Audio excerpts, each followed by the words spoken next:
বেয়াদবের বাচ্চা, তোমার পায়ে হাত দিলি কেন? হ্যাঁ, এই ছোট লোকের বাচ্চা, তোকে না বলছি সাবধানে কাজ কাম করতে, তোমার পায়ে হাত দিলি কেন? ভাইয়া দেখছো, এই ফকিন্নির বাচ্চাটা আমার পায়ে হাত দিছে। স্যার, ম্যাডাম, আমি তো ইচ্ছা করে আপনার পায়ে হাত লাগাই নাই, আমি এটা মুছতে যাইয়া ভুলে লাগা গেছে। ইচ্ছা করে দেশ না মানে? হ্যাঁ, তোর তো লুচ্চামি স্বভাব আছে, লুচ্চামি করার জন্য। হ্যাঁ, এই তোর ম্যাডাম লাগে না? ম্যাডাম লাগে না তোর? কিভাবে কাজ করবি, সাবধানে কাজ করবি না? বেয়াদব কোথাকার। স্যার, আমার ভুল হয়ে গেছে, আমার আপনি মাফ করে দেন। আমি আর এইভাবে কাজ করবো না, সাবধানে কাম করবো। তোকে তো আমি আগেই বলেছিলাম সাবধানে কাজ করার জন্য, তারপরে তোর একই ভুল বারবার কেন হয়? আমি এখন বুঝতে পারতেছি তোর ভুল হয় নাই, তুই ইচ্ছা করে আমার পায়ে হাত দিছস। তোর তো এটাই অভ্যেস। এমনিতে আমার মাথাটা গরম হয়ে আছে, সকাল থেকে একটা অঙ্ক নিয়ে পড়ে আসি, কোনোভাবেই মেলাতে পারতেছি না, এর মধ্যে দিছে আরো মেজাজটা খারাপ করে। এই তুই যা এখান থেকে, যা আমার চোখের সামনে থেকে। কিরে বসে আসিস কে? যা এখান থেকে যা। ওর এমনি মাথাটা গরম হয়ে আছে, ওকে ওর কাজ করতে দে, যা। আমি যাইতেছি। আচ্ছা ম্যাডাম, আপনার কি অঙ্ক দেই আমার দেন, আমি আপনার অঙ্কটা মিলাই দেই। কি বললি তুই? তুই আমার অঙ্ক মিলিয়ে দিবি? ভাইয়া, ও কি বলছে এসব? ওর মনে হয় মাথাটা খারাপ হয়ে গেছে। এই তুই তো একটা অশিক্ষিত মূর্খ। আমার তো মনে হয় তুই জীবনে স্কুলের বারান্দাও যাসনি, আর তুই কিনা আমার অঙ্ক মিলিয়ে দিবি, যেটা কিনা আমি সকাল থেকে ট্রাই করতেছি, এখন পর্যন্ত মিলাতে পারছি না, আর তুই সামান্য একটা কাজের ছেলে হয়ে তুই আমার অঙ্ক মিলিয়ে দিবি? কত বড় কথা! চুপ থাক বৃষ্টি। এই তোর বড় বড় কথা শুনে না আমার খুব অবাক লাগতেছে, বুঝছ না? তুই যেসব কথা বলিস মনে হয় যেন তুই শিক্ষিত, মানে কম্পিউটার ইঞ্জিনিয়ার তুই মনে হচ্ছে আমার কাছে। যাই হোক, তুই এখান থেকে চলে যা, ওর কাজ ওর করতে দে, যা। সাহেব, আমি পারমু, আমার একবার দিয়ে দেখেন, আমি ম্যাডামের অঙ্কটা মিলে দিতে পারবো।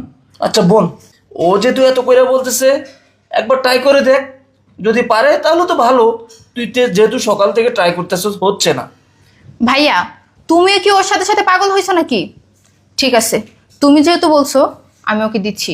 আরে শোন, যদি তুই অঙ্কটা মেলাতে পারিস তাহলে আমি তোর কাছে হার মানবো, আর যদি না পারিস তাহলে এই বাসা থেকে তোকে বের করে দিব। নে ধর।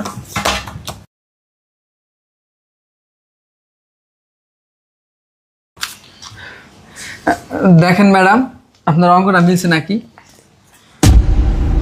ভাইয়া, এটা কিভাবে সম্ভব?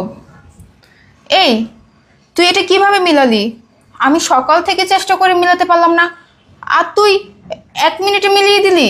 তার মানে কি ও পারছে? হ্যাঁ ভাইয়া, আমি তো এটাই অনেকক্ষণ ধরে চেষ্টা করতেছিলাম, কিন্তু কোনোভাবে আমার মাথায় আসতেছে না। কিন্তু ও কিভাবে পারলো এটা? এই সত্যি করে বল তো, সত্যি করে বল, তুই কে? তুই কিভাবে এত কঠিন একটা অঙ্ক করে দিলি, যেটা তোর ম্যাডাম সকাল থেকে ট্রাই করে পারতেছে না? বল বল, তুই কে? কি বলতেছেন স্যার? আমি কি? আমি তো আপনাদের বাসার কাজের পোলা। আর অঙ্ক, আমি ছোটোবেলায় অঙ্ক খুব ভালো বুঝতাম, পড়ালেখা করছিলাম একটু, এই জন্য পারছি স্যার। আমার তো সন্দেহ হচ্ছে। যাই হোক বোন, তোর তো অঙ্কটা হয়েছে, এটাই হলো বড় কথা। আচ্ছা ঠিক আছে, যা তুই অন্য কাজ কর। আচ্ছা স্যার, ঠিক আছে।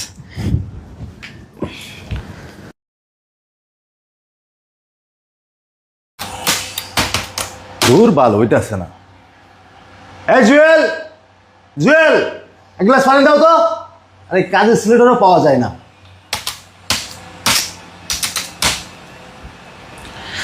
স্যার, এই নেন আপনার পানি। ওই ছিলে কই তুমি? স্যার, হাতে একটা কাম ছিল তো, এই কারণে একটু লেট হয়েছি। এই ফাইলটা যদি আজকে কমপ্লিট না করতে পারি তা অফিসে খুব সমস্যা হয়ে যাবে আমার। স্যার, আপনার ল্যাপটপে কি কোনো সমস্যা হয়েছে? সমস্যা হলে আমার কন, আমি ঠিক করে দিতেছি। কি ঠিক করে দিবি তুই? তুই কাজের ছেলে, তুই কি ঠিক করবি? হ্যাঁ, কি ঠিক করবি তুই? স্যার, আপনি আমার একবার দিয়ে দেখেন, আমি পারবো স্যার। ডিস্টার্ব করো না এখানে। Don't disturb me please. যাও এখান থেকে। স্যার, আমি বুঝতে পারছি আপনার এখন মাথা গরম আছে, আপনার এটা ঠিক হইতেছে না। আপনি আমার একবার দেন স্যার, আমি পারবো স্যার, আমি আপনার এটা ঠিক করে দিতেছি, আপনি দেন স্যার। তুমি পারবা? হ স্যার, আমি কইলাম তো আমি পারবো, আপনি দেন, আমার কাছে দেন, আমি ঠিক করে দেই। তোর এই কথা শুনে না আমার মাথাটা কিন্তু গরমে যাচ্ছে। কিন্তু সকাল থেকে অফিসের সফটওয়্যারটা আমি ঠিক করতে পারতেছি না, তুই ঠিক করে ফেলে দিবি? আমার বাড়ির কাজের ছেলে হয়ে। চুপ ভাইয়া, ভাইয়া আরে কি হয়েছে, চিল্লাচিল্লি করতেছস কে? এই তুই এখানে বসে রয়েছিস কে? কি হয়েছে? দেখো না, তোমার কাজের ছেলে কি বলতেছে জানো? আমার অফিসের সফটওয়্যারটা নাকি সে ঠিক করে দিবে। আমি সকাল থেকে পারতেছি না, সে ঠিক করে দিতে পারবে আমাকে। জুয়েল, তোর কি মাথা ঠিক আছে? হ্যাঁ, উল্টা পাল্টা শুরু করছস সকাল থেকে। শোন, তুই সকালে যে তোর ছোট ম্যাডামের যে কাজটা করে দিছস, তার মানে এটা না যে তুই কম্পিউটারটাও ঠিক করে দিবি। শোন, ওর মাথা গরম করিস না, ওর অফিস আছে, যা এখান থেকে যা। স্যার আমি পারবো স্যার, আপনি আমার একটা সুযোগ দেন, আমি সফটওয়্যার সম্পর্কে বুঝি, আমি এটা ঠিক করে দিতে পারবো। সরাবা ভাইয়া। আচ্ছা বাবু, রাগ করিস না। ও যে তুই এত করে বলতেছে, তুই ট্রাই করতেছিস, হচ্ছে না। ও যে তুই এত করে বলতেছে, দে ওরে দে। আজকে যদি তুই না পারিস এটা সফটওয়্যারটা অন করতে, তাহলে কিন্তু তোর খবর আছে। নে দেখ কর। যেখানে আমি পারলাম না সেখানে সে পারবে। আচ্ছা দেখ হয় কিনা আচ্ছা দেখ। ঠিক আছে, দেখলাম। আজকে না পারলে তোর 12টা বাজাবো আমরা, বাসা থেকে গাড় ধাক্কা দিয়ে বের করে দিব।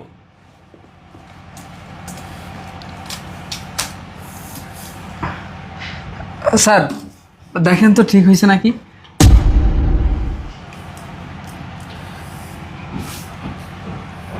হয়েছে? হ ভাইয়া। এটা কিভাবে সম্ভব জুয়েল? এটা কিভাবে সম্ভব?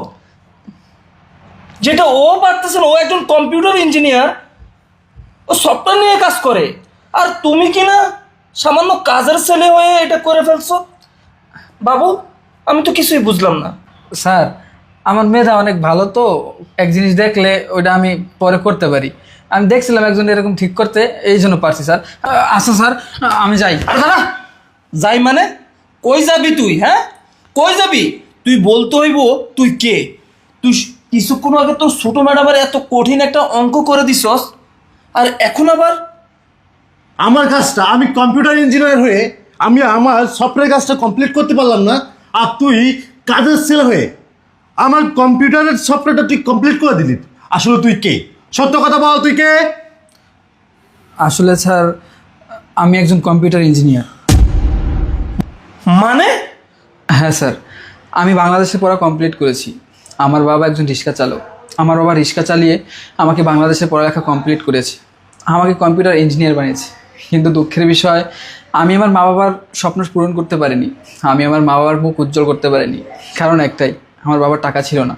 আমার বাবা রিক্সা চালিয়ে রোজ 200-300 টাকা ইনকাম করতো, সেটা দিয়ে আমার পরিবার চালাতো, সেটা দিয়ে আমার পড়ালেখা খরচ চালাতো। কিন্তু আমার যে চাকরির সময় টাকা লাগবে, সেটা জোগাড় করার ক্ষমতা আমার বাবার ছিল না। এই শহরে আমি অনেক ঘুরেছি, একটা চাকরির জন্য অনেক জায়গায় জায়গায় গিয়েছি, মানুষের দুয়ারে দুয়ারে হাত পেতেছি, ইন্টারভিউ দিয়েছি। অনেক জায়গায় ইন্টারভিউ হলেও তারা বলেছে টাকা লাগবে 10 লাখ 20 লাখ। কী করার ছিল, আমার তার বাবার টাকা পয়সা ছিল না যে আমি এত টাকা ঘুষ দিয়ে চাকরি করব। তাই স্যার কোথাও চাকরি হয়নি। কিন্তু কিছুদিন যাবৎ আমার বাবাটা অনেক অসুস্থ হয়ে পড়েছে, আমাদের সংসার চলতেছিল না। তাই কোনো জায়গায় কোনো কাজ না পেয়ে আমি আপনাদের বাসায় কাজের ছেলে হিসেবে এসেছি। আর স্যার আমি যখন আপনাদের এখানে এসেছি, আপনাদের কাছে আমি চাকরির কথা বলিনি, কারণ আমি ভেবেছিলাম আপনারাও হয়তো আমার কাছে 10 লাখ 5 লাখ টাকা ঘুষ চাবেন, সে টাকা দেওয়ার সামর্থ্য তো আমার ছিল না। তাই আমি আপনার পরিচয় গোপন রেখে আপনাদের বাসায় কাজের ছেলে চাকরিটা নিয়েছি। আমি যদি আপনাদেরকে আমার পরিচয় দিতাম বা বলতাম আমি শিক্ষিত কম্পিউটার ইঞ্জিনিয়ার, তাহলে হয়তো আপনারা আমাকে বাসার কাজটা দিতেন না। তাই আমি মিথ্যে কথা বলেছি। আর এই চাকরিটা আমার খুব জরুরি ছিল। আমার বাবা অসুস্থ, মা অসুস্থ, তাদের দেখাশোনা করতে হবে, তাদের ওষুধ কিনতে হবে, কোনো টাকা পয়সাও ছিল না, আমিও কোনো ইনকাম করতাম না, দরিদ্র ফ্যামিলি। তাই কোনো উপায় না পেয়ে আমি এই কাজটা নিয়েছি। দেখুন স্যার, আপনারা প্লিজ আমাকে চাকরি থেকে বের করবেন না। আমার বাবাটা অনেক অসুস্থ, কাজ করতে পারে না।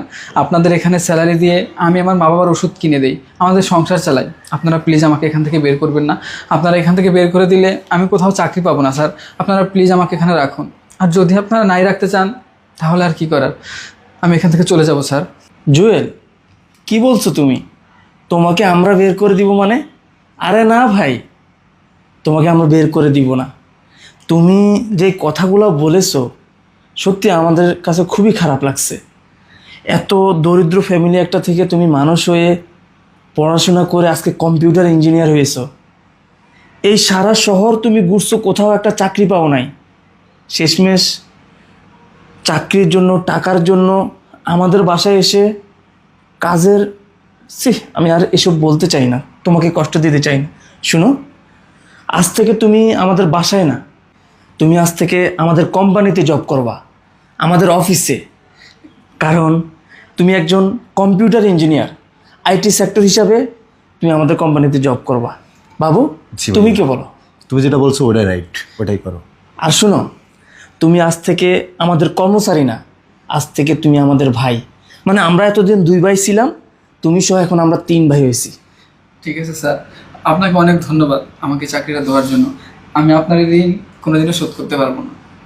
ঠিক আছে, আচ্ছা তাহলে ইয়ে করো, এই বৃষ্টি, আমাদেরকে খাবার দাও, চলো। যাও।